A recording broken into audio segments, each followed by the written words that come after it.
दोनों दलों के अंदर भय है, दोनों भ्रष्टाचार की दलदल में फंसे हुए हैं। हरियाणा की जनता ने तय कर लिया है, चाहे कांग्रेस एक गठबंधन करे, चाहे कांग्रेस 10 गठबंधन करे, कांग्रेस का सुपड़ा साफ होने वाला है। मुद्दा है 10 साल भाजपा की सरकार के कुशासन का। भाजपा ने 10 साल में हरियाणा प्रदेश को प्रगति और विकास की पटरी से उतारने का काम किया। आज हरियाणा प्रदेश देश में बेरोजगारी में नंबर 1, आज क्राइम में, अपराध में हरियाणा देश में नंबर 1 है। हाँ, आम आदमी पार्टी और कांग्रेस पहले तो एक दूसरे से मिलकर लड़ना चाह रहे थे, लेकिन आज पता लगा है कि आम आदमी पार्टी ने ठेंगा दिखा दिया कांग्रेस को और उन्होंने अपनी लिस्ट जारी कर दी। जब बात हैसियत से बढ़कर की जाए और पाँव चादर के बाहर हो तो तब ऐसी बातें होती है। ये समझौता नहीं टूटा, ये उनका अहंकार टूटा है, क्योंकि उनकी लीडरशिप कोई सामने है ही नहीं।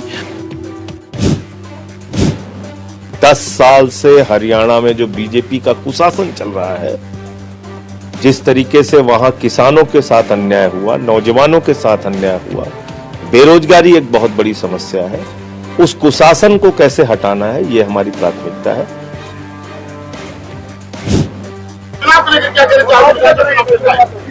कांग्रेस आ रही है, भाजपा जा रही है, कांग्रेस आ रही है, भाजपा जा रही है।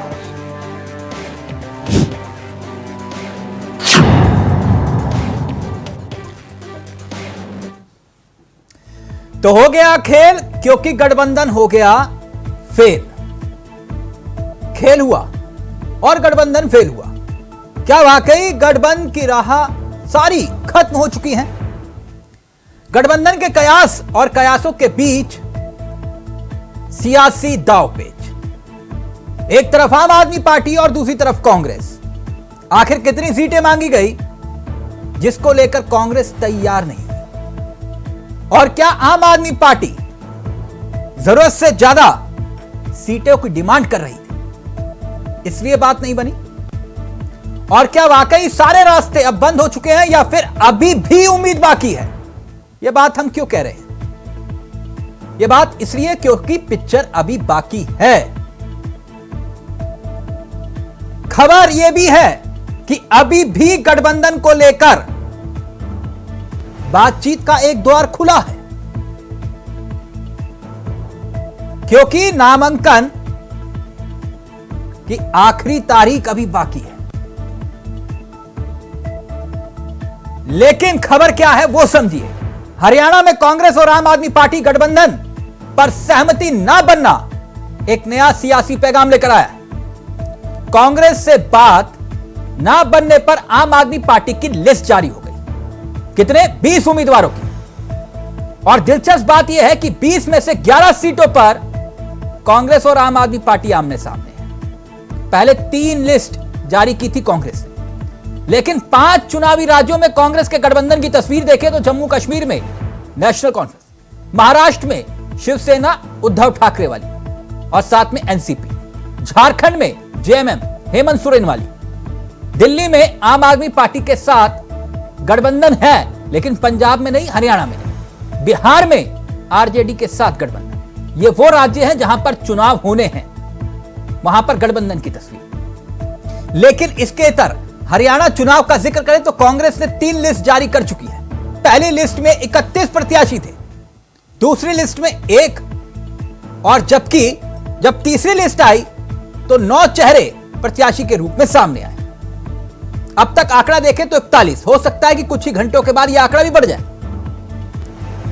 लेकिन कुल 10 सीटों पर लोकसभा चुनाव में कांग्रेस का परफॉर्मेंस यह था कि 9 सीटों पर वो लड़ी और 5 चुनाव जीती। 5 सीटों पर आम आदमी पार्टी गठबंधन में रहते हुए 1 पर लड़ी और जीत नहीं पाई। वहीं दूसरी तरफ 10 सीटों पर लड़ने वाली बीजेपी 5 सीटों पर जीत हासिल करती है लोकसभा चुनाव में। और जबकि विधानसभा चुनाव में बीजेपी को 40 सीटें मिली थी 2019 में, और कांग्रेस को 31, जेजेपी को 10 और आईएनएलडी को 1। अब सियासत के इस खेल में आंकड़ों के बीच सबसे बड़ा सवाल यहां पर यह खड़ा होता है कि आखिरकार क्यों नहीं बन पाई आम आदमी पार्टी और कांग्रेस के बीच बात।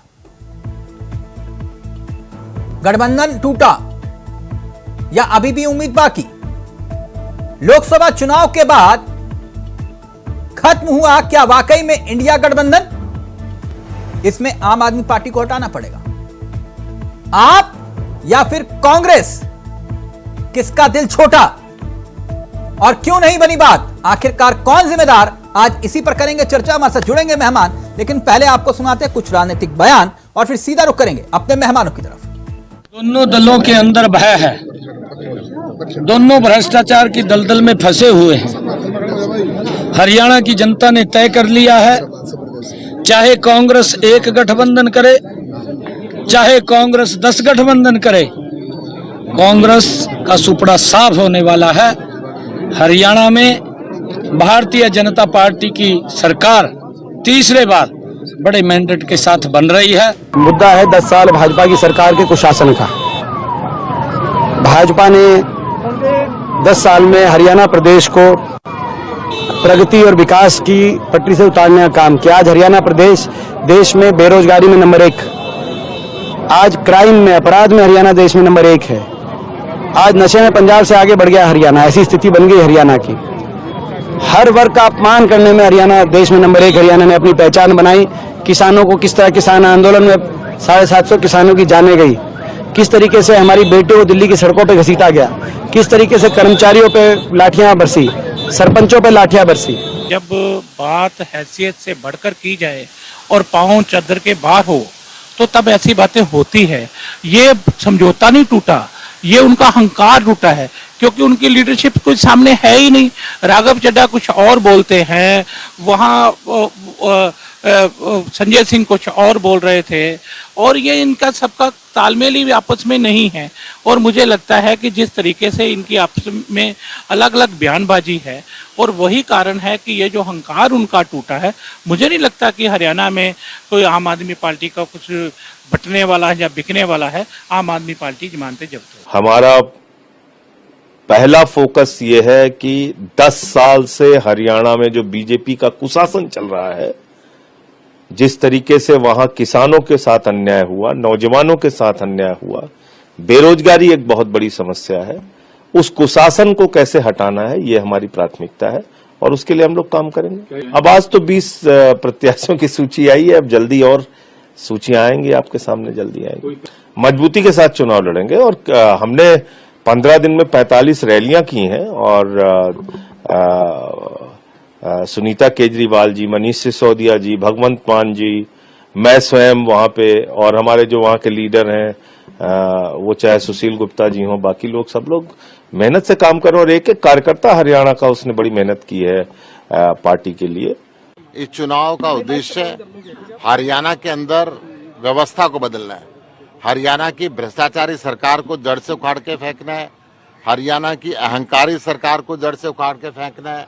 बीजेपी की जो भ्रष्ट सरकार है, जिसने वहां के जवानों को बेरोजगार कर दिया, नशे का कारोबार कर दिया, आज उस बीजेपी की सरकार को जड़ से उखाड़ के फेंकने के लिए आम आदमी पार्टी ने अपने 20 प्रत्याशियों की पहली सूची जारी कर दी है और जल्द ही अगली सूची आपको मिलेगी। हाँ, आम आदमी पार्टी और कांग्रेस पहले तो एक दूसरे से मिलकर लड़ना चाह रहे थे, लेकिन आज पता लगा है कि आम आदमी पार्टी ने ठेंगा दिखा दिया है कांग्रेस को और उन्होंने अपनी लिस्ट जारी कर दी। तो ये है सियासी बयानबाजी। अब सीधा रुख करेंगे मेहमानों की तरफ। आपको बता दें आज हमारे साथ इस चर्चा में जो मेहमान कार्यक्रम का हिस्सा बन रहे हैं वो आपकी स्क्रीन पर है। प्रदीप भटनागर जी बीजेपी के चेहरे हैं, भूदेव शर्मा हमारे साथ कांग्रेस के चेहरे हैं, हमारे साथ आलोक त्रिपाठी जी राजनीतिक विश्लेषक, और राठी जी हमारे साथ आम आदमी पार्टी के चेहरे। आप सभी का बहुत बहुत स्वागत है। सबसे पहले भूदेव भाई आपसे इस चर्चा की शुरुआत करना चाहूंगा, इजाजत है? जी तिलक जी। भूदेव भाई, वो कहावत आपने सुनी होगी कि बड़े पेड़ को झुकना पड़ता है। जो फलदार पेड़ होता है वो झुक जाता है, तो झुक जाते दिक्कत क्या थी? जी तिलक जी, देखिए बिल्कुल आपने सही कहा कि बड़े पेड़ को झुकना पड़ता है। मैं कहता हूं कि हमारे नेता राहुल जी हर कीमत पर चाहते हैं कि इंडिया गठबंधन बना रहे, इंडिया गठबंधन जहां पर भी है मिलकर के चुनाव लड़े, चाहे उसके लिए उन्हें कितनी भी कुर्बानी देनी पड़े, कितना भी झुकना पड़े, कितना भी अपना नुकसान सहना पड़े, ये किसी से छुपा नहीं है। तो कुर्बानी दे देते ना। तिलक जी मेरी बात तो होने दीजिए, मैं आपको उसका भी जवाब दूंगा कि कुर्बानी देंगे या नहीं देंगे। आप तो कुर्बानी लेने पे तुले हुए थे। नहीं, सुन लीजिए आप, एक पूरी बात आप अगर नहीं होने देंगे तो फिर कोई मतलब नहीं निकलेगा। हमारा भी एक ह्यूमन नेचर है, कुछ बातें स्लिप कर जाती हैं तो फिर आपकी पहली बात का जवाब पूरा नहीं हो पाता, फिर दूसरी बात आ जाती है। बोलिए एक बार पूरा कर ले तो फिर आप अपने सवाल करना, आपके हर सवाल का जवाब मिलेगा।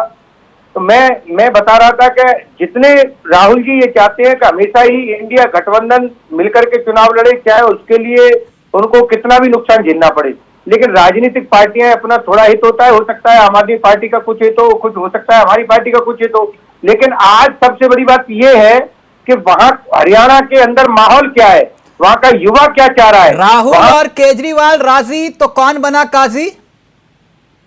तिलक जी मैं आपके सवाल पे भी आऊंगा। आज हरियाणा की जनता ये बदलाव चाहती है। आपने बड़ी जोर शोर से कहा कि इंडिया गठबंधन टूट गया, आप एक बार ये भी बोल देते कि ना ना ना ना ना ना ना भूदेव भाई, नहीं नहीं नहीं नहीं, मेरे साथ खेल नहीं शब्दों का, मेरे साथ खेल नहीं। आप ये बताइए, मेरे साथ खेल नहीं भूदेव भाई। मैंने कहा कि क्या वाकई में गठबंधन टूट गया या अभी भी एक द्वार खाली है, एक खिड़की खुली हुई है, मैंने ये भी कहा। चलिए आपने ये कहा तो यही सवाल आप एनडीए से भी पूछ लेते। आपने बड़ी लाइन बोली, आपने एनडीए के बारे में तो एक बार नहीं बोला। अजीत पवार जी हरियाणा में अकेले अलग लड़ रहे हैं इनसे। भूदेव भाई वो तो महाराष्ट्र में गठबंधन में शुरू हुई है, जो खुलवा है आप तो सोच कर भी नहीं आए हो ना, मैं वो पूछूंगा, टेंशन मत लो भूदेव भाई। एनडीए भी नहीं झुकी। भूदेव भाई क्यों घुमा रहे हो मुझे, भारतीय जनता पार्टी अगर इंडिया गठबंधन में अगर कोई पार्टी, इसलिए अगर एक पार्टी अगर किसी राज्य में अलग चुनाव लड़ती है तो इसका मतलब ये तो नहीं कि गठबंधन टूट गया। हम तो नहीं कह रहे कि एनडीए टूट गया। अजीत पवार जी हरियाणा में एनडीए से अलग लड़ रहे हैं। हाँ। नहीं लड़ रहे क्या? अच्छा भूदेव भाई आप बताइए। अच्छा गुस्सा मत हो, गुस्सा मत हो, इतना बताओ आप कितनी सीटें दे रहे थे तो आम आदमी पार्टी नहीं मानी? पूछ रहा हूँ कि महाराष्ट्र में एनडीए का गठबंधन अभी फिलहाल हरियाणा पर चर्चा है। भूदेव भाई आप मेरा नेचर जानते हो, मैं एक जगह पे अटकती है। अरे अभी हरियाणा के अंदर ही तो अजीत पवार जी अलग लड़ रहे हैं। अभी रुक जाओ ना भूदेव भाई, तिलक जी एनडीए का सवाल एनडीए से पूछूंगा ना। मैं आपसे पूछ रहा हूँ कितनी सीटें दे रहे थे जो आम आदमी पार्टी नहीं मानी, कितनी दे रहे थे? क्या पूछ रहा हूँ, मैं भी तो आपसे वही पूछ रहा हूँ जो आप इंडिया गठबंधन के लिए बोल रहे हो, वो आप एक बार एनडीए के लिए भी बोलो। एनडीए की भी जो उनके 38 पार्टियों के घटक दल को लेकर के चल रहे थे, उनकी भी पार्टियां हरियाणा में चुनाव लड़ रही है। 38 नहीं 40 हो गई थी। राजनीतिक पार्टियां हैं ये, तो राजनीतिक पार्टियां हैं, कभी गठबंधन होता है कभी नहीं होता है। ठीक भूदेव भाई, जरूरी है कि हरियाणा की जनता क्या चाहती है, भूदेव भाई हरियाणा के अंदर बदलाव होता है कि नहीं होता है, वहां भूदेव भाई ये युवा क्या चाहता है। भूदेव भाई मैंने पूछा कितनी सीटें आप आम आदमी पार्टी को दे रहे थे जो आम आदमी पार्टी नहीं मानी, मेरा सवाल ये था। तिलक जी अब जब गठबंधन नहीं हुआ तो इस बात तो कोई चर्चा ही नहीं है। क्या वाकई गठबंधन नहीं हुआ? अगर जितनी सीटें मिलती या नहीं मिलती या जो भी था वो अगर सबके सामने होता, अगर गठबंधन होता। आप कह रहे हो कि राहुल गांधी चाह रहे थे गठबंधन हो किसी भी नुकसान को लेकर, और सरकार बन रही है, 70+ सीटें आ रही है कांग्रेस पार्टी की, उसमें कोई दिक्कत ही नहीं है। भूदेव भाई आप कह रहे हो कि राहुल गांधी नुकसान झेलकर भी ये गठबंधन चाहते थे, या आपके शब्द है मेरे? नहीं बिल्कुल। ये एक मिनट, ये कौन सा गठबंधन है कि सीट भी आप तय करेंगे, प्रत्याशी भी आप तय करेंगे, और आप ही तय करेंगे कि आपको कितनी सीटों पर चुनाव लड़ना है? तिलक जी कोई भी गठबंधन आम सहमति से होता है। अगर मान लीजिए कोई बात पर सहमति नहीं बनी, आम आदमी पार्टी लोकतंत्र है, आम आदमी पार्टी अपना चुनाव लड़ रही है, कांग्रेस पार्टी अपना लड़ रही है, अजीत पवार जी अपना अलग चुनाव लड़ रहे हैं। कहीं ऐसा तो नहीं है कि आपने आम आदमी पार्टी के साथ गेम खेला? दिक्कत इसमें गेम खेलने वाली कौन सी बात है? गेम खेलने वाली बात मैं आपको इसलिए कह रहा हूं क्योंकि अगर बातचीत का दौर पिछले एक हफ्ते से चल रहा था, मैं बता रहा हूं ना कि क्यों आपने आम आदमी पार्टी के साथ गेम खेला, क्योंकि बातचीत का दौर पिछले एक हफ्ते से चल रहा है। अगर बातचीत नहीं बनती और इसका ऐलान पहले हो जाता तो वो कांग्रेस की जो लिस्ट जारी हुई या फिर आम आदमी पार्टी की, उससे पहले जो बागी चेहरे होते वो आम आदमी पार्टी ज्वाइन कर लेते। आपने कहा कि वेट एंड वॉच, यही रणनीति थी भूदेव शर्मा, इसलिए आम आदमी पार्टी को धोखा दिया आपने। तिलक जी, अब ये रणनीति आपके पास तो आ सकती है, हमें तो नहीं पता। अब वो कौन कहाँ से आती है ये आपको पता होगी। अच्छी बात है, आपको पता है, हमें नहीं पता है कि कहाँ से आपके पास ये रणनीति आई। आपको नुकसान होगा इनसे अलग लड़ने का? नहीं, कोई नुकसान नहीं है। 70+ सीटें कांग्रेस की आ रही हैं, हम वहाँ पूर्ण बहुमत के साथ सरकार बना रहे हैं। इस बार वहाँ की जनता ने मन बना लिया है। गुजरात को याद है, भूल गए बुद्धे भाई? गुजरात याद है, भूल गए जी? गुजरात याद है या भूल गए? बिल्कुल याद है, क्या दिक्कत है, बिल्कुल याद है। ये वही आम आदमी पार्टी जिसने 15% वोट लिया था और सबसे बड़ा योगदान बीजेपी का सत्ता में वापसी का, 150 सीटें इतिहास रचने का इन्हीं की बदौलत था, और आपका सुपड़ा साफ हुआ था, याद है ना? स्टेट का क्राइटेरिया अलग अलग होता है। आज वहां हरियाणा के साथ जो सौतेला व्यवहार किया गया है भारतीय जनता पार्टी आप के साथ, हल्के में ले रहे हैं आम आदमी पार्टी को? वहां की जनता देख रही है। आम आदमी पार्टी को हल्के में ले रहे हैं? नहीं, हम हल्के में, अरे भाई तिलक जी, आप आम आदमी पार्टी की बात कर रहे हैं, ऐसे एनडीए का घटक दल है अजीत पवार जी, वो अलग से चुनाव लड़ रहे हैं तो उनको भी नुकसान होगा। हम तो कह रहे हैं कि आम आदमी पार्टी चुनाव लड़ेगी, बीजेपी का नुकसान करेगी, क्योंकि सिटी की जो वोट होता है उसको आम आदमी पार्टी को मिलेगा। दिल्ली में बीजेपी का नुकसान किया आम आदमी पार्टी ने, पंजाब में आम आदमी पार्टी ने बीजेपी का नुकसान किया, यही कह रहे हो भूदेव भाई? और यही कह रहे हो आप कि गुजरात में भी बीजेपी का ही नुकसान हुआ? तिलक जी, आपके पास आधी अधूरी सूचना आती है, आपके पास ये सूचना नहीं आई कि कांग्रेस और आम आदमी पार्टी की ये स्ट्रेटजी हो सकती है कि सिटी के अंदर जो वोट बैंक बीजेपी का है उसको आम आदमी पार्टी में शिफ्ट कर देगा। ये सूचना आपके पास आई नहीं।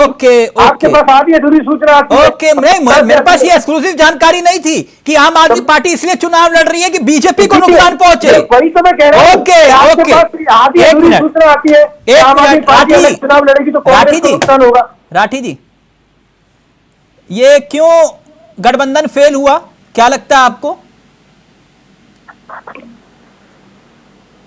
प्लीज राठी जी का ऑडियो प्लीज। ऑडियो आ रही है? बिल्कुल राठी जी, आपकी ऑडियो आ गई प्लीज। जी, राजनीतिक संभावनाओं का गेम है। सीनियर लीडरशिप ने कई मीटिंग की और वो सिरे नहीं चढ़ी। कोई बात नहीं, हम अलग फाइट करेंगे, कांग्रेस अलग फाइट करेगी। जी, आप कितनी सीटें मांग रहे थे जो बात नहीं बन पाई? वो सीनियर लीडरशिप की जो वार्तालाप हुई है सब लोगों के सामने है, कोई बात सिरे नहीं चढ़ी, इसलिए हम अलग फाइट कर रहे हैं। लेकिन फिर ये कौन सा इंडिया गठबंधन है? आप लड़ेंगे तो कांग्रेस का ही तो वोट कटेगा। सर ऐसा नहीं है, भारतीय जनता पार्टी की सहयोगी पार्टी जेजेपी भी अलग फाइट कर रही है। नहीं, जेजेपी के साथ तो उनका मेल था ही नहीं ना, वो तो सत्ता की चाबी उनके पास थी, इसलिए वो तो जब पीडीपी के साथ गठबंधन कर सकते हैं तो वो तो जेजेपी है। सत्ता के लिए तो कोई किसी के साथ भी गठबंधन कर सकता है। राठी जी, मैं आपसे पूछ रहा हूं, अगर आप चुनाव लड़ेंगे तो कांग्रेस को ही तो नुकसान होगा। जेजेपी ने भाजपा के साथ 4.5 साल सत्ता चलाई, अब वो भी अलग फाइट कर रहे हैं। राठी जी, तो जी, वोट तो आप कांग्रेस का ही काटोगे ना? नहीं, ये किसने कह दिया कांग्रेस का हम वोट काटेंगे? भारतीय जनता पार्टी को। दिल्ली में किसका काटा था? दिल्ली में सत्ता से किसको बाहर किया था आपने? वो दिल्ली का मैटर था, हरियाणा की राजनीति। और पंजाब में किससे सत्ता से बाहर किया था आपने? हाँ जी, वहाँ कांग्रेस को बाहर किया था, भारतीय जनता पार्टी को हम। और गुजरात में आपने जो 15% वोट हासिल किया था वो किसका वोट था? सर आम आदमी पार्टी का नया वोट गठित हुआ था। अच्छा, आम आदमी पार्टी अवतरित हुआ था ऊपर से। ओके, मुझे नहीं मालूम था कि आकाश से अवतरित हुआ था वो। है राठी जी, आप भारतीय जनता पार्टी को देखिए ना, कितने बौखलाए हुए हैं। राठी जी, वो मैं उनसे पूछूंगा। आपको ऐसा लगता है बदल दिया और इनके जिन कैंडिडेट की टिकट, आपको लगता है कि अगर ये गठबंधन होता तो आज कहानी की तस्वीर हरियाणा की कुछ और होती? राठी जी, मैं वही बात कह रहा हूँ ना, भारतीय जनता पार्टी के जिन नेताओं की टिकट कटी है वो फूट कर रो रहे थे। कल के अखबार की सुर्खियां बनी हुई थी। कविता जैन इनकी मंत्री सोनीपत से रो रही थी, लतिका शर्मा कालका से रो रही थी, इनके सैकड़ों लीडर इनकी पार्टी को छोड़ चुके। राठी जी, वो तो हमने दिखाया, सब वो तस्वीरें और दिखाएंगे, दिखा भी रहे हैं। मैं एक बात, राठी, मेरा विषय आज गठबंधन है। आपको लगता है कि अगर ये समझौता, डील या जो भी बातचीत होती तो इससे जो है कम से कम हरियाणा के भीतर स्थिति कुछ और होती? वो भविष्य गर्भ में हो सकता है स्थिति कुछ और होती है, अब भी स्थिति कुछ और होने वाली है, बहुत बेहतर स्थिति होगी। तो कौन जीत रहा है? आम आदमी पार्टी जीतेगी। आपने जिला परिषद में नहीं देखा, हमारे 15 जिला पार्षद जीत के आए थे। आपके पास 90 कैंडिडेट हैं? हाँ, 90 कैंडिडेट हैं, 20 आदमी। कितनी सीटें जीत रहे हैं आप? सत्ता बढ़ाने के लिए जितनी सीटों की जरूरत है उतनी नहीं जीत जितनी रहे हैं। नहीं, कितनी कुछ तो अंदाजा होगा सर। 50+ हम सीटें जीतेंगे। नहीं 70 तो कांग्रेस जीत रही है, अभी भूदेव भाई बता रहे थे मुझे। वो इनकी कैलकुलेशन है, हमारी कैलकुलेशन हमारे पास है, इनकी हाँ इनके भूदेव पास जी आपको तो कोई ऑब्जेक्शन नहीं, 90 कैंडिडेट वो उतार रहे कह रहे हैं, और कह रहे हैं कि 50 हमारे आएंगे, 70 आप कह रहे हैं। तिलक जी, सभी का लोकतांत्रिक अधिकार है इस देश में चुनाव लड़ने का। हाँ। तो निर्दलीय भी लड़ेंगे चुनाव, तो दूसरी पार्टियां भी लड़ रही हैं, सबको अधिकार है, उसमें दिक्कत क्या है? 90 सीटों पर लड़ना चाहिए, अब तो कहते हैं लड़ना चाहिए, लड़ना चाहिए, क्या दिक्कत है? आपके बड़े नेता सुनेंगे तो उनको अच्छा नहीं लगेगा ये सब। तिलक जी, इसमें जब लोकतांत्रिक अधिकार जिसका हो, अगर उसमें बुरा लगने वाली कौन सी बात है? या आप भी चुनाव लड़ सकते हो, आप लड़िए हरियाणा किसी सीट से। नहीं मुझे नहीं लड़ना है, ना मुझे नहीं लड़ना भूदेव भाई, आप लोग लड़ो। कोई भी मेरा कोई इंटरेस्ट नहीं है, मेरा कोई इंटरेस्ट दूर तक नहीं। लड़िए, तो दिक्कत क्या है? नहीं मेरा कोई इंटरेस्ट नहीं है, आप अपना ही आपस में लड़िए, कोई दिक्कत नहीं। प्रदीप भाई कैसे हैं आप? बहुत दिनों बाद आप मुस्कुराता वो चेहरा, लेकिन आज कुछ ज्यादा मुस्कुरा रहे हैं। कल तक हरियाणा को लेकर टेंशन में थे भाजपाई, और जैसे ये खबर आई बात नहीं बनी, कह रहे अब आ गया मजा। हरियाणा में होते हैं ना हमारे, उसमें ये तो खेला हो गया भाई। तिलक जी, प्रथम तो आपको नमस्कार, दर्शकों को मेरा नमस्कार जी। देखिए, हंसी की बात ये थी कि मैं तो डमरू बज रहा था, डमरू का खेल देख रहा था। तो राजनीतिक डमरू कैसा होता है और भ्रष्टाचारी लोग किस तरह एक तरीके से डमरू पे नाच रहे हैं अपने कर्मियों का कसरे को छुपाने के लिए। और आपने कहा कि आपको फायदा हो गया या नुकसान हो गया। अगर भारतीय जनता पार्टी नुकसान अगर फायदा देखती देश के प्रति, तो बहुत पहले राजनीति में जब शुरुआत दोबारा भारतीय जनता पार्टी जब स्थापना हुई तभी आ जाती। क्यों? गुजरात में तो आपने इसलिए तो इतिहास रचा कि 15% वोट आम आदमी पार्टी ले गई। मैं गलत तो नहीं हूं? मैं आपको गलत मैं कह भी सकता। तो इसमें तो बहुत बड़ा योगदान आम आदमी पार्टी का ही था, और वोट जो कटे वो कांग्रेस के ही वोट कटे थे। आपके तो उतने फीसदी वोट रहे, हमारा 2% बढ़े। तो अब हरियाणा में आपने कुछ राहत की सांस ली कि इनकी बात नहीं बन रही? देखिए, हरियाणा के अंदर राहत की सांस की बात नहीं है। चाहे ये सारे मिलकर लड़े, चाहे अकेले लड़े, हमें जो मुकाबला करना है दोनों से करना है, और दोनों को जनता के बीच में जाके बताना है, अपनी करनी बतानी है। तो ये चीजें छुपा रहे हैं जनता समाज के आगे कि देखिए दिल्ली का लाडला आ गया, दिल्ली का लाडला जेल से आ गया, शिक्षा मंत्री आ गया। तो ये प्रचार प्रसार दिल्ली में चल रहा था, वो हम देख रहे थे। भगदड़ तो आपके यहाँ मची हुई है, आप कह रहे हो कोई दिक्कत नहीं। चलिए मैं वो भी जवाब दूं। भगदड़ की लिस्ट पढ़ूं? भारतीय जनता पार्टी, रणजीत चौटाला, सुखविंदर मांडी, कर्णदेव कंबोज, 4 शब्दों में सबका जवाब दे, सावित्री जिंदाल, ये तो बच्चन सिंह, बंशीधर वाल्मीकि, कविता जैन, लक्ष्मण नापा, सबका ये तो एक एक करके तो बागी आपके हो रहे हैं। आप कह रहे हो कि टेंशन इनको है। जी मैं बता देता हूँ। प्रयोग और उपयोग भारतीय जनता पार्टी करते हैं। पहली चीज तो मैं आपको बता दूं, जिनको टिकट दिया और मंत्री बनाया, अगर उनका टिकट नहीं मिला इस बार, तो कार्यकर्ता जो बहुत लंबे टाइम से अगर भारतीय जनता पार्टी की सेवा में लगे तो उनको मिलना चाहिए। ये किसी की अच्छा, बकौती तभी नहीं है। जेजेपी के 3 विधायक तोड़ दिया आपने। ये किसी की बकौती नहीं है। बकौती नहीं है मतलब? मिलेगा। आप तो जीत रहे हो ना, तो आपने उन्हीं का घर तोड़ दिया जो आपके सहयोगी रहे। नहीं, हमने किसी घर तोड़ा। अगर कोई अपनी शुभेच्छा से आ रहा है, अपनी खुशी से आ रहा है, तो उसके कोई मना नहीं है। अच्छा, आपने अंतरात्मा की आवाज दी थी तभी आ गए हो? नहीं, हमने कोई उनके अंदर आत्मा ने जवाब दिया होगा। तो आप तो चुनाव जीत रहे थे ना, आपके पास तो चेहरे हैं, तो फिर आपको बेगानों की जरूरत क्या? और आपने तो अपने कार्यकर्ताओं का हक मार लिया। हमने किसी कार्यकर्ता हक नहीं मारा। चुनाव जीतने की लड़ा जाता है, और चुनाव कहते हैं राजनीति में साम दाम दंड में सब कुछ चलता है। अभी अच्छा, अगर आपने मुझसे अभी सवाल पूछा, टिकट कर गया, साम दाम दंड भेद चलता है, तभी तो आपने कहा कि आपने किसी का हक नहीं मारा, तभी परिवारवाद को बढ़ावा दिया आपने। पार्टी विद द डिफरेंस, चाल चरित्र और चेहरा। आप बताइए किसको परिवारवाद में लाए? हरियाणा में परिवारवाद की लिस्ट अगर हम देखें, भूदेव भाई कागज कलम है? बिल्कुल, नोट करो, अगली जगह काम आएगा। किरण चौधरी, बेटी जो है उनकी ऋतु चौधरी। एक मिनट। प्रदीप जी पढ़ूं? जी जी बोलिए। हाँ हाँ बोलिए ना। जो परिवारवाद की लिस्ट का मैं जिक्र कर रहा था उसमें किरण चौधरी से शुरुआत होती है, जो कि बेटी रितु चौधरी को आपने टिकट दिया, यानी कि मां और बेटी दोनों को सियासी इनाम दिया गया, क्योंकि बेटी को टिकट और किरण चौधरी को राज्यसभा। कुलदीप बिश्नोई, बेटे भव्य बिश्नोई को टिकट दिया गया, इन्हें भी इनाम दिया गया बीजेपी का दामन थामने का। सतपाल सांगवान पूर्व मंत्री, बेटे सुनील सांगवान को टिकट दिया गया, जिन्हें आप जानते हैं, बाबा रामदेव वाला मैटर। चक्री दादरी से मैदान में उतारा गया और राव इंद्रजीत सिंह सांसद भी, और बेटी आरती को टिकट। बेटी आरती राव को अटाली से टिकट दे दिया गया। करतार सिंह पूर्व मंत्री, बेटे मनमोहन सिंह को टिकट दिया गया। तो यह परिवारवाद है कि नहीं? पूरा लिस्ट तो आपने दुरुस्त है, हिसाब लगी।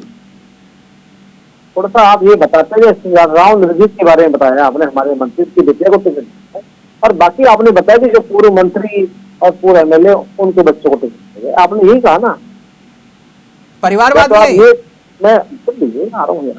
परिवारवाद तो उसे कहते हैं कि बाप को भी टिकट मिले, बेटे को भी टिकट मिले और बेटी को भी टिकट मिले, उसे कहते हैं परिवारवाद। जैसे कि जैसे कमलनाथ जी और उनके बेटे जी, थोड़ा सा बहुत चीजों में चेंजेस है। अच्छा, जैसे तो ये कि चीजें पार्टी पिता अध्यक्ष हो और बेटा भी अध्यक्ष बने।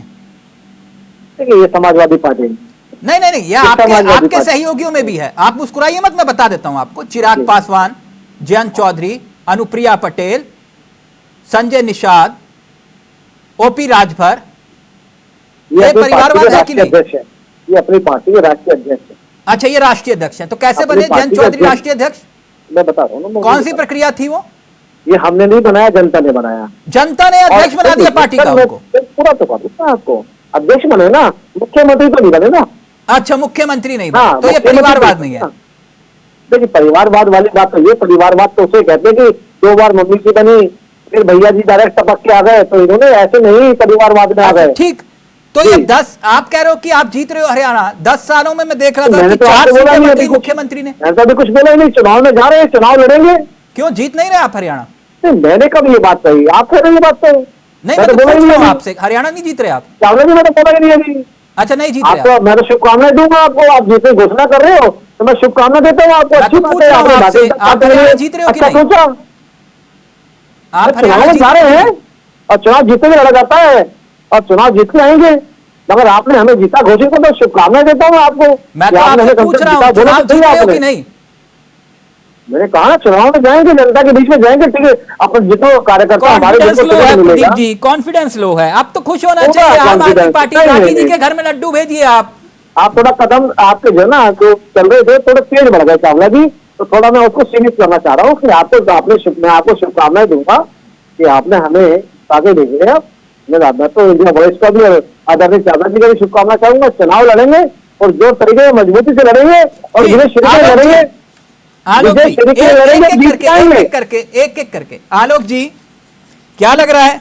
आज समस्या तो ये है, राहुल थोड़ा और समझ- केजरीवाल राजी, तो कौन बना काजी इस गठबंधन का?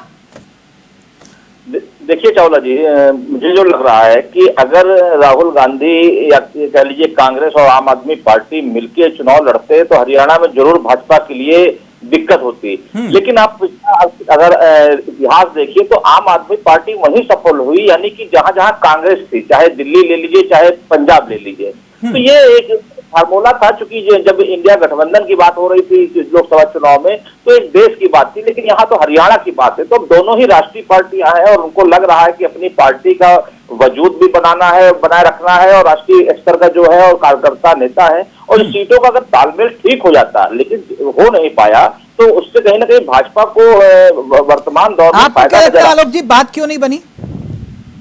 चूंकि देखिए कांग्रेस और आम आदमी पार्टी में जरूर सीटों का तालमेल नहीं कर पा रहा है, क्योंकि आम आदमी पार्टी भी वहां बहुत मजबूती से चुनाव लड़ रही है और उसको जो सीटें उसको जो चाहिए वो कांग्रेस की स्थिति में है नहीं, क्योंकि उसको भी लग रहा है कि अगर इस तरह से हम अन्य हर प्रदेशों में आप देख लीजिए कांग्रेस की स्थिति धीमे धीमे कम होती जा रही है। तो उसको लग रहा है कि ये मौका अच्छा है लोकसभा चुनाव में जिस तरह से परिणाम आया उसके बाद। कॉन्फिडेंस और ओवर कॉन्फिडेंस में एक बहुत बारीक रेखा होती है। क्या कांग्रेस जो है वो ओवर कॉन्फिडेंस है कि भाई ठीक है कि हम तो जीत ही रहे हैं, हमारे पास तो इतनी सीटें आ ही रही हैं, तो हम क्यों समझौता करें आम आदमी पार्टी के साथ? ये कांग्रेस गलती तो नहीं कर रही?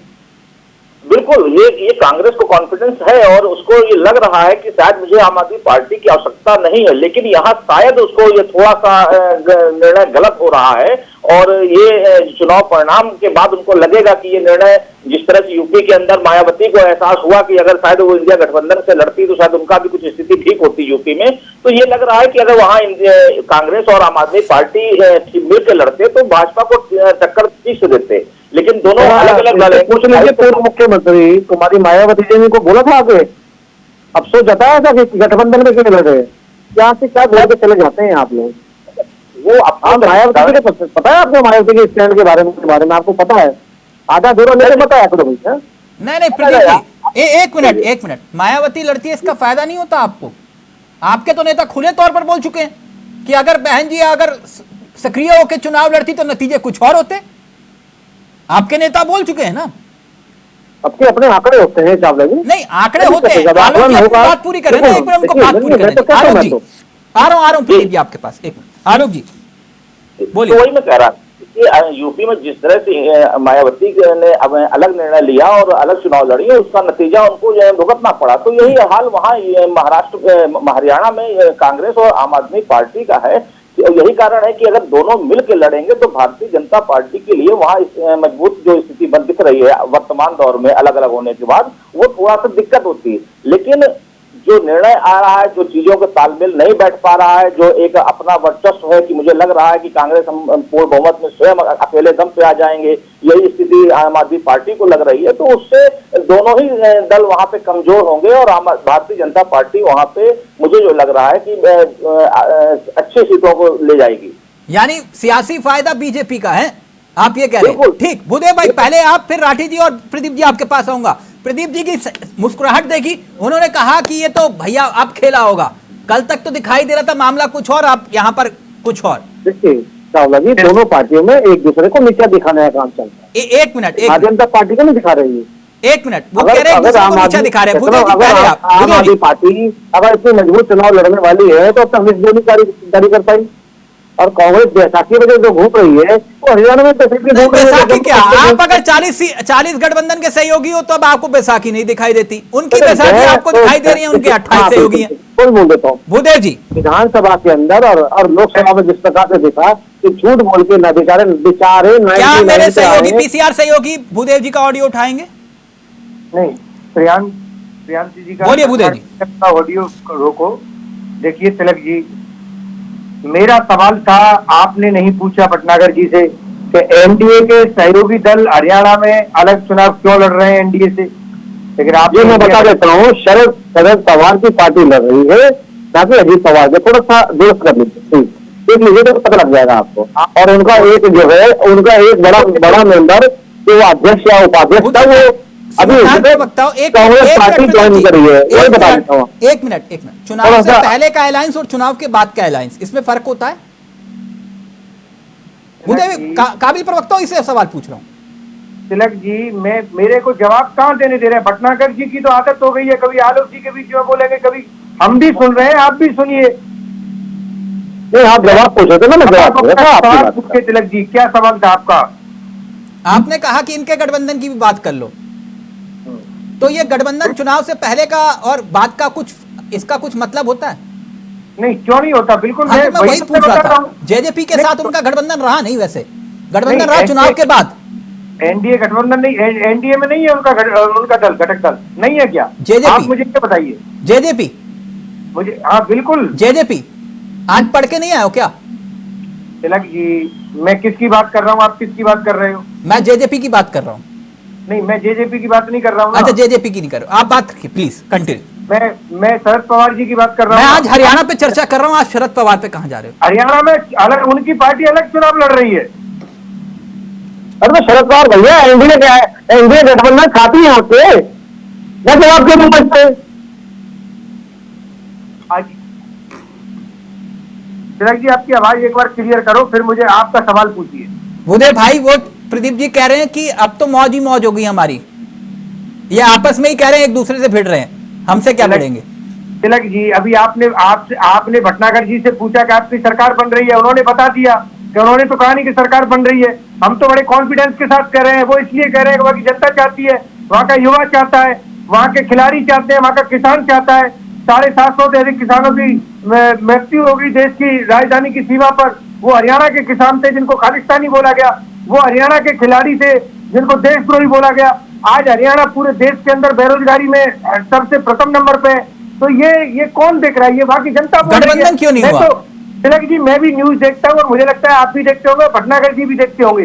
इतने सर्वे, इतने न्यूज चैनल चल रहे हैं, हर कोई बोल रहा है अब की बार कांग्रेस की सरकार। कोई अगर बीजेपी का एक नाम ले रहा हो तो मुझे बताइए। अच्छा, तभी कोई भी वहां पे जाकर के, अच्छा तभी आम आदमी पार्टी से समझौता नहीं कर रहे? नहीं, तभी तिलक जी, समझौता एक अलग इशू है। हम समझौता करना चाह रहे थे, हो सकता है किसी बात को लेकर के नहीं बना। नहीं, मैं वही पूछ रहा ना, बात क्या है? प्रदीप जी कह रहे हैं कि बता दो क्या बात है। इतना कॉन्फिडेंस है तो समझौता करके गठबंधन बनाई के साथ गठबंधन हो नहीं हो ये अलग बात है। बात यहाँ चुनाव की हो रही है, परिणाम में सरकार किसकी बन रही है ये देखिए ना।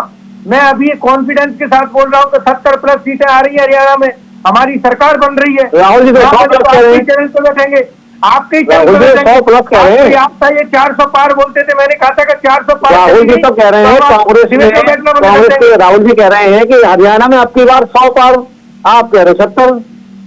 आपके समझ दोनों तो 100 पार तो आप कर सकते हो 90 से। राहुल जी बोल रहे थे स्टेट रूल सुना था उनकी, हरियाणा में 100 सीट ला रहे हैं। भटनागर जी, ये तो मोदी जी कर सकते हैं, ये तो मोदी जी बोल सकते हैं कि कितने नहीं, 600 करोड़ ये तो आप भी कहते 750 किसानों की शहीदी हो गई। राहुल जी मेरा आज तक लिस्ट जारी नहीं कर पाए आप। भटनागर जी, ये तो मोदी जी बोल सकते हैं कि 600 करोड़। मैं मोदी जी की बात नहीं कर रहा था, आपसे बात कर रहा हूँ मैं। ये तो मोदी जी मैं तो आपसे पूछ रहा हूँ, आप सही बोल रहे हैं, राहुल सही बोल रहे हैं, बता दीजिए। पढ़े लिखे हैं, उनको पता है। हम तो 90 सीटों पे 90 सीट जीत के आ रहे हैं, भारतीय जनता पार्टी 90 सीटों पर जीत के आएगी। सब पता है। ये तो मोदी जी कैसे भी आओगे? या आपके बिहार के मुख्यमंत्री जी बोल सकते हैं। अब आप बिहार चले गए, हरियाणा की बात करो, बिहार चले गए यार। एक मिनट, राठी जी, जो आलोक जी बात कह रहे थे, इसका नुकसान कहीं ना कहीं जो है वो कांग्रेस को उठाना पड़ेगा अगर आप चुनाव लड़ते हैं। तो क्या आपको लगता नहीं है कि कांग्रेस कमजोर होगी आपके चुनाव लड़ने से? हमारे चुनाव लड़ने से भारतीय जनता पार्टी कमजोर हो रही है और भारतीय जनता पार्टी सत्ता से बाहर हो रही है।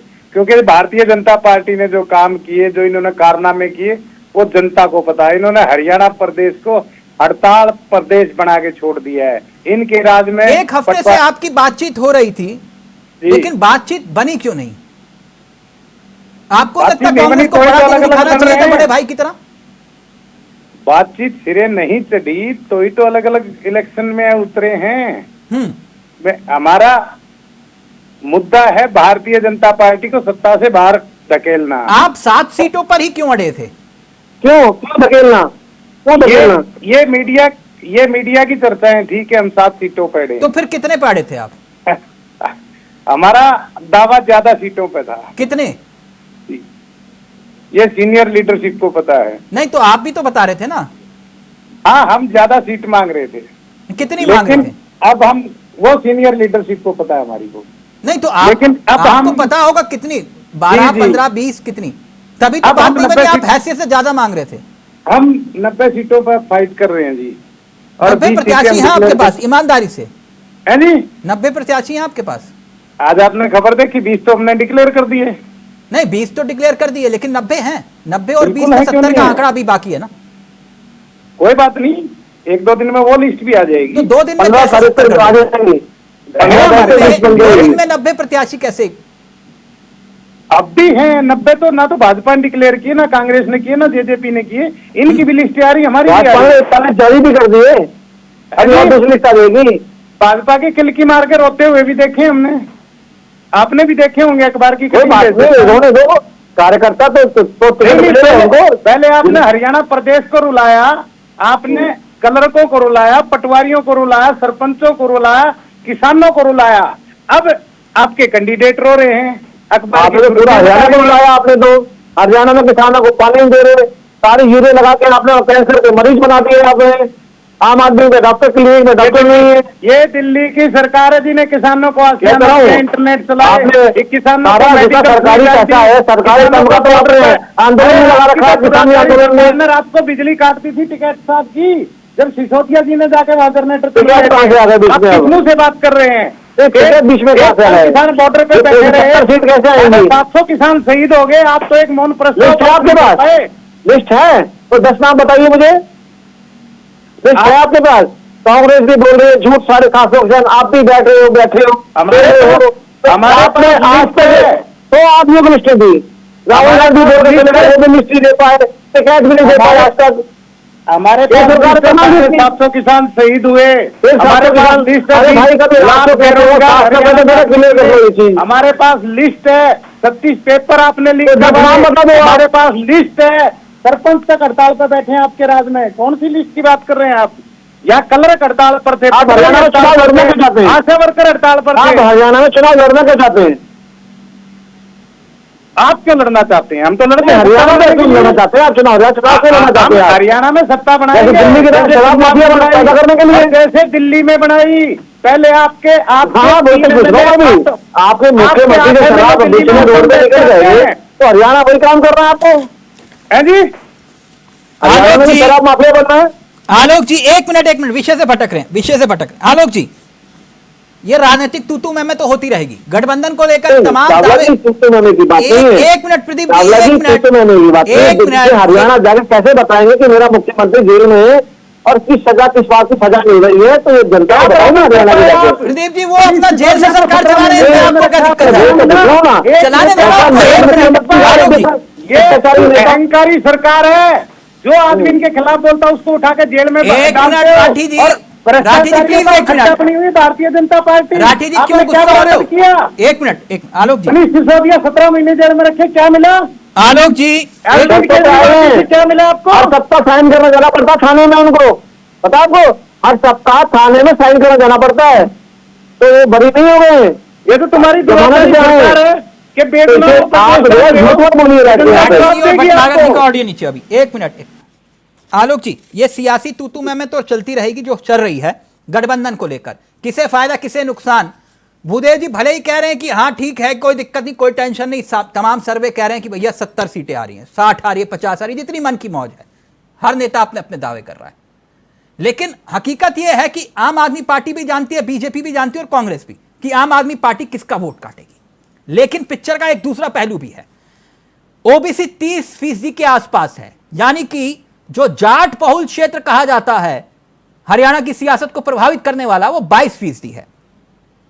ऐसी स्थिति में आम आदमी पार्टी, बीएसपी और चंद्रशेखर, क्या वाकई में यहां पर ये मुकाबले इतने आसान दिखाई दे रहे हैं? और खासतौर पर उन सीटों का मैं जिक्र कर रहा हूं जहां पर वोट तय होता है 3000 4000 जीत और हार मार्जिन।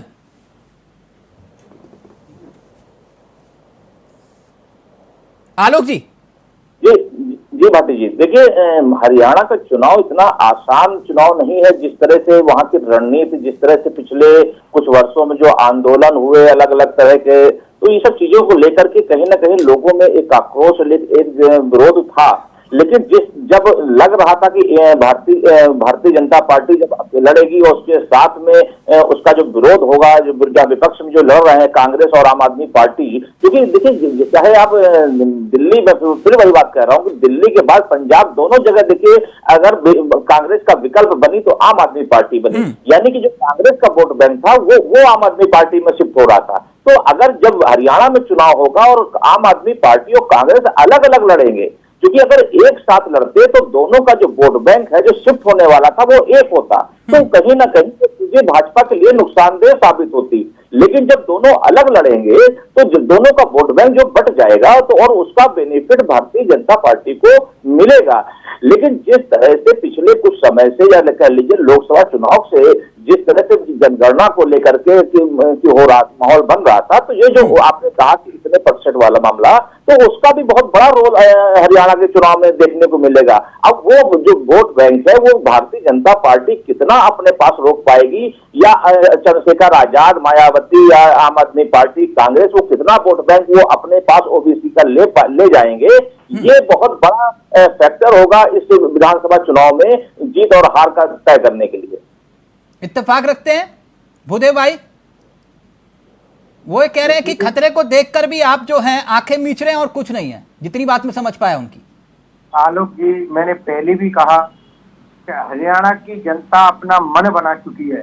हरियाणा के किसान, हरियाणा के युवा, हरियाणा के खिलाड़ी, हरियाणा की महिलाएं, हरियाणा का हर वो वर्ग जो आज भारतीय जनता पार्टी से परेशान है कि किस तरह से पिछले 10 साल में हरियाणा को बेरोजगारी के चरम स्तर तक पहुंचाने का काम किया। वहां की जनता के साथ गठबंधन नहीं, तिलक जी पूरी बात, डबल इंजन की जो सरकार ये बोलते थे, वो डबल इंजन की सरकार ने किस तरह हरियाणा के साथ बजट में भी भेदभाव किया। वहां के पहले 10 सांसद थे, इस बार 5 सांसद गठबंधन। ये आज इतने डरे हुए हैं। भूपेंद्र सिंह हुड्डा, दीपेंद्र हुड्डा पड़ रहे हैं, तो आप निश्चिंत रहिए। कांग्रेस पार्टी की सरकार बन रही है। आज विषय गठबंधन है, गठबंधन विषय है, गठबंधन आम आदमी पार्टी और कांग्रेस का। क्या तिलक जी? मैंने कहा आज गठबंधन विषय है, गठबंधन आपका और आम आदमी पार्टी का। नहीं, गठबंधन अगर नहीं हुआ तो इसमें क्या बात है? नहीं, मैं बताता हूं क्या बात है। आप 1 मिनट बता देता हूं मैं आपको। उदाहरण के तौर पर ये तो राजनीतिक पार्टियां हैं। नहीं, उदाहरण के तौर पर यह बात थोड़ा एक्सप्लेन करिएगा। उदाहरण के तौर पर ठीक चुनाव के पहले जो है राजस्थान और छत्तीसगढ़ में चुनाव हो रहा था, आप सबको याद होगा। केजरीवाल जी जेल तब नहीं गए थे, तब उस वक्त चुनाव हो रहा था विधानसभा का। केजरीवाल जी गए छत्तीसगढ़ तो उन्होंने कहा भूपेश बघेल घोटालेबाज, महाघोटालेबाज, इसको वोट मत देना, आम आदमी पार्टी को वोट देना। राजस्थान गए, बोले गहलोत इसको वोट मत देना, हमें वोट देना, ये लोग घोटाला करते हैं। अब ये आकर ये बोलेंगे कि भूपेंद्र हुड्डा को वोट मत देना, ये घोटाला करते, तो क्या होगा भूदेव भाई? नहीं तिलक जी, ये राजनीतिक पार्टियां अगर वो चुनाव लड़ेंगी तो अपनी विरोधी पार्टी पर आरोप भी लगाएंगी। आप विरोधी हैं इनके? बिल्कुल, क्या दिक्कत है, वो तो लगाएंगे। अच्छा, विरोधी है आप। ये कौन सी बात? अगर चुनाव में अगर अलग अलग अगर अपनी अपने कैंडिडेट आप उनके विरोधी बोलो।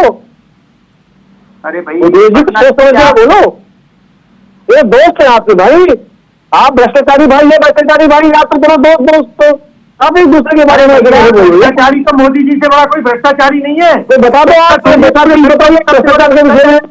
आप विदेश को भटकाते हो, आपके सवालों का जवाब नहीं होते तो आप बोलते हो ना, विदेश को भटकाते हो। आपके पास आदरणीय चावल जी के जवाब नहीं है आपके पास उनकी बातों का। समस्या सबसे बड़ी है, अभी गठबंधन की बात करके उन्होंने आपको औकात दिखा दी, अरे 20 जारी कर दी। अब आप आम आदमी पार्टी को दिखा दी। प्रधानमंत्री, भारत देश का प्रधानमंत्री है। प्रधानमंत्री चले गए आपको, क्या हरियाणा की बात कर रहे हो आप? हरियाणा वहां भाग रहे हो, आपको जवाब नहीं होते ना। यही है कि कांग्रेस के पास सभी मुद्दों के जवाब नहीं होगा फिर सब भी, और नहीं जवाब देंगे बैठ के यहाँ पे। मैं तो हरियाणा में डिबेट कर रहा हूँ, मैं करीब केंद्र में जा रहा हूँ। बोल रहे हैं ना आप, बताइए दीपेंद्र हुड्डा का सबसे ज्यादा माफिया कैसे बन गए? आयब सैनी को क्यों लेके आए? क्यों बदला मुख्यमंत्री? हमारी मर्जी कर दिया हमने। देश का प्रधानमंत्री बताओ ना क्या हुआ पंजाब में आपके साथ? आप प्रधानमंत्री, आप मुख्यमंत्री चेंज देना चाहते थे, आप उत्तराखंड में चेंज कर, क्या हुआ आपके साथ?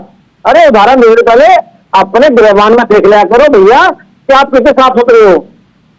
आपको डी के शिव कुमार को जबरदस्ती मुख्यमंत्री बनाना पड़ा था कर्नाटका के अंदर। एक मिनट आलोक जी,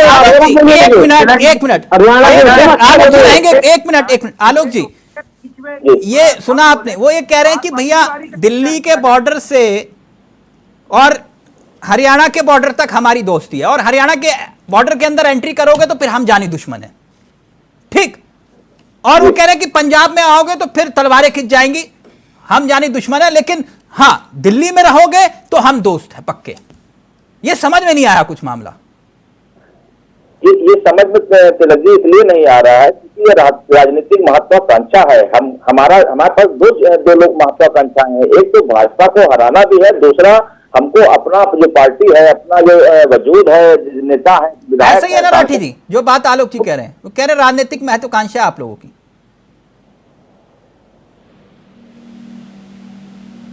राठी जी देखिए, हम अलग चुनाव लड़ रहे हैं और हमारा एक ही मुद्दा है कि भारतीय जनता पार्टी को उखाड़ के फेंकना। नहीं, क्योंकि कैसे? भारतीय अगर जनता आप पार्टी- आपस में लड़ोगे तो फिर कैसे उखाड़ोगे? वही तो पूछ रहा हूं मैं आपसे। वो कौन सा फॉर्मूला है? जब आपको वोट ही कांग्रेस के मिलेंगे तो फिर आप कैसे काटोगे? वही सवाल है। हमें वोट कांग्रेस के नहीं, हमें वोट जनता के मिलेंगे जी। अच्छा, और भारतीय जनता पार्टी ने जो दिल्ली में 66 सीटें जब आई आपकी, तब किसका वोट काटा था आपने? देखो, जिसकी सरकार है उसी को उखाड़ के फेंकेंगे ना। अच्छा अच्छा, भाई दूसरी सरकार बनेगी तो सरकार को ही उखाड़ेंगे। तो हरियाणा में भी यही है हमारा फार्मूला। हाँ। अब हरियाणा के अंदर भारतीय जनता पार्टी ने फूट डालो और राज करो की पॉलिसी अपनाई। भजनलाल परिवार को तोड़ दिया इन्होंने, देवीलाल परिवार को तोड़ दिया, अब बच्चा खुचा बंसीलाल परिवार था उसको भी तोड़ दिया, क्योंकि पॉलिसी गुजरात में भी ऐसा करते थे। अब फूट डालो और राज करो की राजनीति नहीं चलने वाली। हरियाणा के अंदर तुम्हारे जाते हुए पैर दिख रहे हैं। इनको पता है कि हरियाणा की जनता इनको गांव में नहीं घुसने दे रही। अभी पंचकुला के अंदर माननीय स्पीकर साहब को सीटों का चुनाव लड़ रही है आम आदमी पार्टी? घुसने दिया आप लोगों को। लोग सीटों पर चुनाव लड़ रही है आम आदमी पार्टी? 90 सीटों पे चुनाव लड़ रही है आम आदमी पार्टी हरियाणा में। कहाँ से लड़ेंगे? 90 की 90 पर भारतीय जनता पार्टी को हराएंगे। अच्छा, कैसे? तैयार हो लीजिए। कैसे हराएंगे? आपकी भारतीय क्या बताएंगे आप? में जो भगदड़ मची आप हुई है, केजरीवाल जी के लिए क्या बताएंगे? मनीष सिसोदिया के बारे में क्या बताएंगे? मैं ये बारे में क्या बताएंगे? सरकार ने हमारे के बारे में क्या बताएंगे? एक मिनट, अब सिर्फ प्रदीप जी का ऑडियो रहेगा। एक मिनट। ये राठी जी, आपके चाहने वाले ने लाइव में कमेंट किया, वो कह रहे हैं घोषणा पत्र जारी हो गया क्या आपका? घोषणा पत्र भी जारी हो जाएगा, जल्दी हो जाएगा। वो पूछ रहे हैं वो एक के साथ एक वाली स्कीम लागू होगी क्या? स्कीम हमारी 5 गारंटी है जी। अच्छा। 5 गारंटी केजरीवाल ने लॉन्च की है, जो दिल्ली में हमने लागू कर दी। नहीं, वो एक के साथ एक वाली स्कीम की बात कर रहे थे। हाँ, मैं वही बता रहा हूँ ना। उसमें नहीं है क्या? हम हेल्थ के ऊपर काम कर रहे हैं, जो हमने बेहतरीन काम किया दिल्ली में। सर, वो हेल्थ के ऊपर क्या काम के ऊपर काम कर रहे हैं। एक मिनट। जनता के मुद्दे, जनता की जरूरतें क्या, मूलभूत जरूरतें क्या हैं? ठीक, अब प्रदीप जी रहेंगे सिर्फ। नहीं, ठीक है सर, ठीक है। वो कोई आपका प्रदीप जी का चाहने वाला होगा, उसने मैसेज टाइप कर दिया होगा। अच्छा प्रदीप जी, एक बात आपसे मैं जानना चाह रहा था, ये हरियाणा चुनाव, एक मिनट सुरेंद्र, राठी जी, मैं बहस नहीं करता, चर्चा करता हूं। एक मिनट प्रदीप जी, वो जो राम को लाए हैं हम उनको लाएंगे, वो सुना है आपने? जो हर राजनीतिक मंच पे आप लोगों ने खूब बजाया। हाँ बोलिए। हरियाणा चुनाव से पहले वो मशहूर भजन गायक जो हैं, जो राम को लाए हैं हम उनको लाएंगे, कन्हैया मित्तल, वो कांग्रेस में सुनने में आया शामिल होने जा रहे हैं। अच्छी बात है। अच्छी बात है, क्या दिक्कत है उसमें? कोई दिक्कत नहीं, उनकी शुभेच्छा है, इच्छा है उनकी, जाने तो क्या दिक्कत सर। है? हर मंच पे उनके गाने का राजनीतिक इस्तेमाल हुआ और आप कह रहे हैं कि कोई दिक्कत नहीं। गाना तो आज ही बजेगा और कल भी बजेगा, उसमें क्या आपत्ति है उसमें? अच्छा, तो नाम मतलब जो शख्स गाना गा रहा है आपके लिए, और वो आप कह रहे हो कि आप चुनाव नहीं हार रहे हरियाणा में, तो ये बड़े बड़े चेहरे ये बीजेपी के लिए क्यों नहीं गा रहे? आप जिस कन्हैया मित्तल के आप नाम है, मैं नाम नहीं लेना चाहता, ये वही कन्हैया मित्तल है। हमारे क्षेत्र में 31,000 रुपए में गाना आता था, और इसी गाने से और इसकी पॉपुलरिटी से, और जो हिंदू समाज ने उसको जो समर्थन दिया, आज वो 10 लाख 15 लाख रुपए वो गाने आता है। जो औकात बढ़ी है कन्हैया मित्तल की हिंदू समाज ने, तो मुझे कोई आपत्ति नहीं, जहां मर्जी जाए, मुझे कोई दिक्कत आपके लिए राजनीतिक लिहाज से हर मंचों पे गाने गा रहे थे, वो आप कह रहे हो कि अब उसको आपने बनाया? जनता ने बनाया ना, उस गाने ने बनाया ना। हम भी कह सकते हैं बिल्कुल हमने बनाया, कोई आपत्ति नहीं। हरियाणा विधानसभा चुनाव में बीजेपी से पंचकुला विधानसभा से सीट से टिकट चाह रहे थे कि नहीं? इज्जत, पूरी इज्जत दी आदरणीय योगी जी ने भी दी, और मुख्यमंत्री पूरी इज्जत दी। अगर उस इज्जत के कंधे में बैठ के वो लाखों रुपए लोगों से लेने लगे 4 गाने गाने के, मुझे कोई आपत्ति नहीं बोलने में। आप इतना कुछ बोल रहे हैं और कह रहे हैं कि कोई आपत्ति नहीं। चावला जी कांग्रेस ज्वाइन करें, आम आदमी पार्टी ज्वाइन करें या बीजेपी ज्वाइन करें या ना करें, मुझे कोई आपत्ति नहीं है। हम भाजपा के सामने चुनाव तो लड़ना है, राम के नाम पर गुमराह कर रहे थे लोगों को, आप ये कह रहे हैं? वो बता देता हूँ। जब वो मैं तो पहले तो कहूंगा कि गायकार अगर गायकार रहे तो अच्छी बात है, और अगर वो चुनाव में राजनीति में आ रहे तो आगे अच्छी बात है। अच्छा, तो जिस गाने आप बड़े बड़े खिलाड़ियों को या फिर आप बड़े बड़े बॉलीवुड स्टार्स को टिकट दें तो वो वाजिब है, हैं? 2.5 किलो के हाथ वालों को 2.5 दिन तक संसद नहीं जाते और आप उन्हें टिकट दे देते हैं, वो वाजिब है? बिल्कुल, ये भी बात बता देता हूँ आपको। जो मेंबर ऑफ पार्लियामेंट अपने क्षेत्र में नहीं जाएगा या पार्लियामेंट में अभी नहीं समस्या पाएगा, जनता उसको हरा के भेजेगी, तो किसी पर दल का होता है, भाजपा का भी क्यों ना हो। अच्छा, हाँ, पहले सीधी सी बात है। तो कुल कन्हैया मित्तल अगर कांग्रेस में जाते हैं आपको कोई दिक्कत नहीं है? नहीं, हमें कोई आपत्ति नहीं। तो फिर वो गाओ के गाना, वो राम को लाए हैं हम उनको लाएंगे, गाना तो दुनिया सुनती है, हम भी सुनते हैं, क्या दिक्कत है? कल भी बजेगा और आज भी बजेगा। अच्छा, अभी भी राजनीतिक इस्तेमाल करोगे आप? किसका राजनीतिक इस्तेमाल कर? प्रभु राम का? क्या आपको लगता है कि प्रभु राम का इस्तेमाल करा? तो अभी तो आप कह रहे हो कि हम बजाएंगे गाना। मैंने बच्चों के ऊपर गाना के बच कहां से आ गया? अच्छा ठीक है, विनेश फोगाट और बजरंग के बाद अगर कन्हैया मित्तल कांग्रेस ज्वाइन करते हैं तो? हम तो फोगाट के बारे में पहले ही कहते थे कि दीपेंद्र और भूपेंद्र हुड्डा का हाथ है, तो पहलवानों को इन्होंने जंतर मंतर बैठा रखा है। ये आगे वाले समय में ये हरियाणा से चुनाव लड़ेंगे। और तो वो आरोप झूठे थे जो विनेश फोगाट ने लगाए? तो जहां चल रही है सामने आ जाएगा, काय की दिक्कत है उसमें? तो आप तो कह रहे हो कि जबरदस्ती बिठाया गया था। हमने पहले भी आपके साथ ही बैठ के 10 बार कहा था, जितने भी किसान नेता इस समय जो आंदोलन कर रहे हैं, जब चुनाव का टाइम आएगा सारे चुनाव लड़ेंगे। और एक 35 चुनाव नहीं लड़ना चाहिए। ब्रिजभूषण पर आरोप मैं कहता रहा हूँ, नहीं, ब्रिजभूषण कह रहे हैं बजरंग चुनाव लड़े थे साहब। ब्रिजभूषण तो कह रहे हैं कि बजरंग ने जो है अपनी पत्नी का राजनीतिक इस्तेमाल किया। मैं कहता रहा हूँ आपसे, आप ऐसे शब्दों, आप नीचे हम लोग का समर्थन करते हैं। नहीं सुन तो कर लूंगा मैं हरियाणा पंजाब पे रहूंगा, मैं ना जा रहा कहीं भी, वही बोलूंगा जी। हरियाणा पंजाब की बात करें वही बोलूंगा। मैं कह रहा हूँ कि 35 हरियाणा के पंजाब के किसान नेता चुनाव लड़े थे। किसान जो धरने पर थे उसका कोई असर नहीं पड़ेगा किसान आंदोलन का? किसान आंदोलन जिन्होंने करा रखा बाकायदे के लिए, आप देख लेना चुनाव में। ये 750 किसानों का जिक्र कर रहे हैं जिनकी मृत्यु हुई उस दौरान।